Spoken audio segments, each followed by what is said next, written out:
नमस्कार, मैं हूं मनमोहन भट्ट।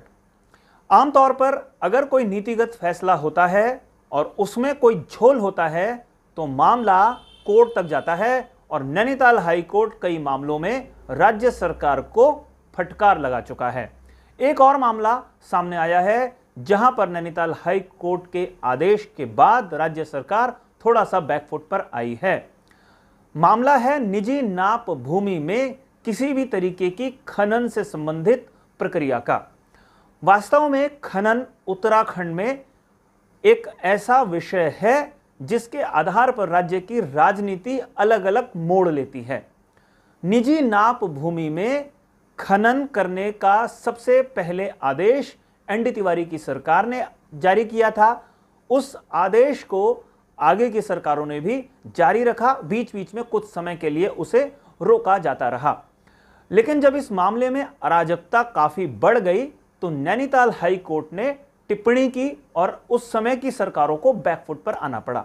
लेकिन सरकारों के पास कोर्ट के आदेशों के कई तोड़ मौजूद होते हैं, इसलिए एक सरकार आई हरीश रावत की। उन्होंने दो अलग अलग नीतियां बनाई।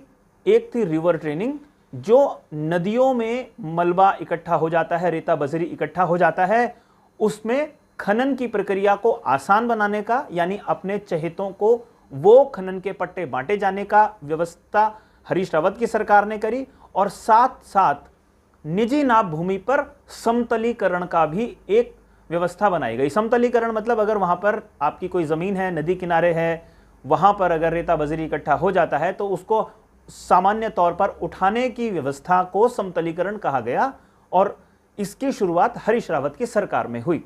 यह व्यवस्था अब तक जारी थी, लेकिन इसके खिलाफ कई लोग नैनीताल हाई कोर्ट में पहुंच गए।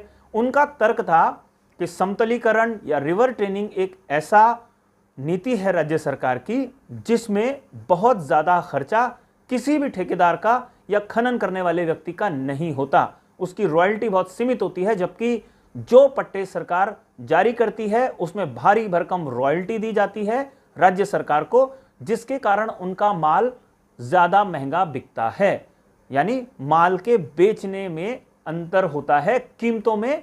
रिवर ट्रेनिंग के जरिए या समतलीकरण के जरिए जिन लोगों को काम मिलता है वो सस्ते दाम पर अपना सामान या रेता बजरी आसानी से बाजार में बेच सकते हैं, जबकि जिनके पास खनन के पट्टे होते हैं वो मोटी रॉयल्टी देते हैं और उनका दाम बढ़ जाता है, उनकी कॉस्ट बढ़ जाती है।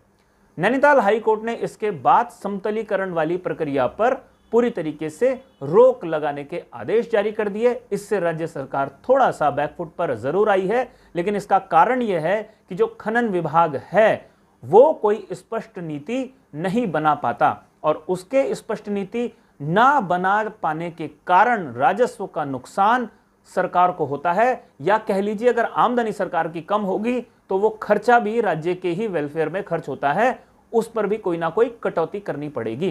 तो ये किसकी जिम्मेदारी होती है? जो पॉलिसी बनाता है वो क्या कर रहे थे, इतनी असमान पॉलिसी वो कैसे बना सकते हैं, ये एक तरीके की टिप्पणी नैनीताल हाई कोर्ट ने की है। अब देखना यह है कि राज्य सरकार इस फैसले के बारे में किस तरीके से मंथन करती है, नया सिस्टम कैसे इजाद करती है, इस फैसले के खिलाफ क्या सुप्रीम कोर्ट में जाती है या आने वाले समय में खनन के किस तरीके की व्यवस्था बनाती है, यह देखना काफी महत्वपूर्ण होगा।